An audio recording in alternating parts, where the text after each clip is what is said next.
What's up, everybody? Today on Make It Cozy, I'm going to show you how I got my new bandsaw into working order. Check it out.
All right. I thought they were loose for me. Detention.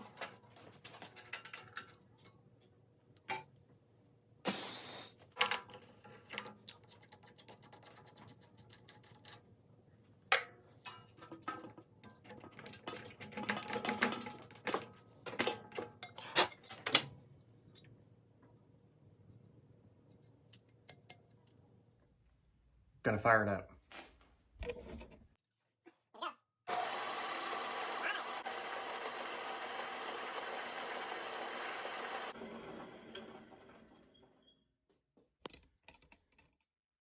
Awesome. It's always a plus to know that it works, even after I've gone through and done like some deep cleaning, but hey, might as well check it or give it a shot, you know what I mean?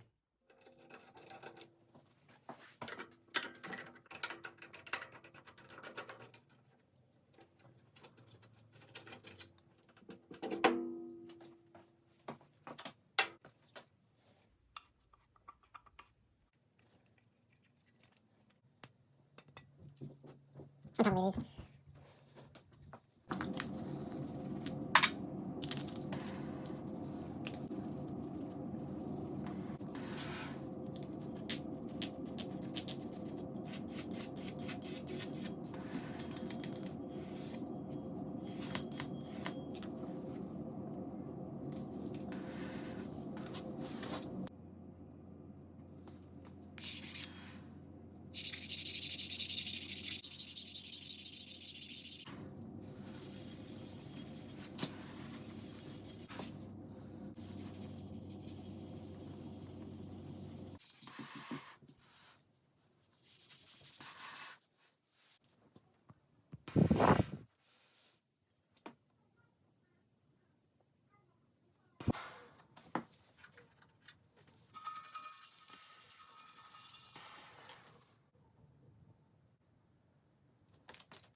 All right, so real quick, I just want to talk about a little summary as to all the replacement stuff that went into this.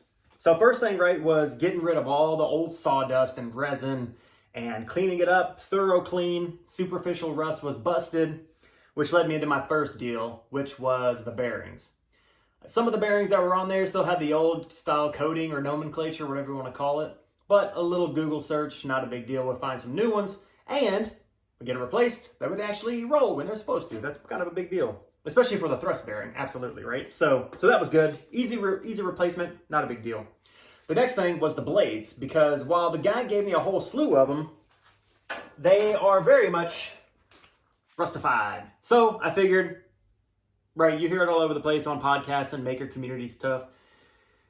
When it comes to sawing, get a new table saw blade, get a new scroll saw blade, get a new bandsaw blade, right? So that's the first thing.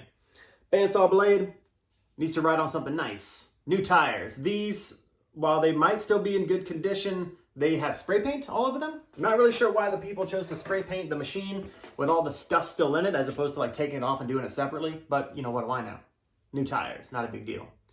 I got the 14-inch ones. They felt like they were 10-inch, but soaking them in hot water for 5-10 minutes really makes a huge difference. I was struggling. I even struggled with the other Delta, my little toy, you know, the one that came out of the toy box model. I feel like that one came out of the toy box after running this guy, just from the sheer weight of it. Anyways, new tires, new bearings, new blades. I figured I was good to go, right? No big deal. Tried putting tension on them and I got a lot of buckle. It was like, it couldn't even cut anything. And I was like, what is happening? So then I looked online and the first thing that people talk about when they talk about these old style models, I'm pretty sure this is an 890, although I haven't found a placard for it or any kind of serial. Well, I saw a little serial number, but it doesn't say the model number. Anyways, they said that don't go off of the tension that's on the back of the machine, especially if you got it. Ooh, I probably shouldn't be leaning on the table, huh? Let's lean on the base. Don't go off it. You might have to go another blade size up. So I went from the 1/4 marker to the 3/8 marker. Even that, it was flopping back and forth. It was so floppy. I'm trying to think of a reference. Let's not do that. Anyways, let's move on. Let's move past it. I actually tensioned the thing all the way. And then I was like, man, I gotta get in there and get the spring. It's actually not that hard, right? It's just a bloop, bloop. You pull it, right? Not a big deal. It might be tougher for you if you have like a really old, crusty, resiny, sawdusty buildup, right? But I don't know, this was okay. So a lot of the TLC goes into it in the long run, right? So one of those things is as bearings wear out, as blades wear out, tires wear out, the spring wore out too, right? I could compress. I mean, it's a robust spring, and I could kind of press it. And whenever I went to the store and I got the new spring, I could feel like you got to on it. You know what I mean? So it's really in there. And now we got this guy tuned up. We got the blade set. Let's take it for a spin. Literally. Make it cozy.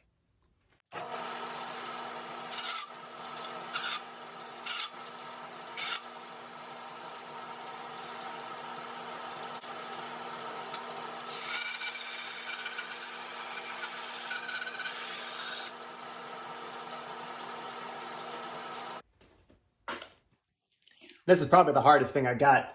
Not sure what type of wood it is. Maybe you can let me know in the comments section, but it's hard. Give it a go.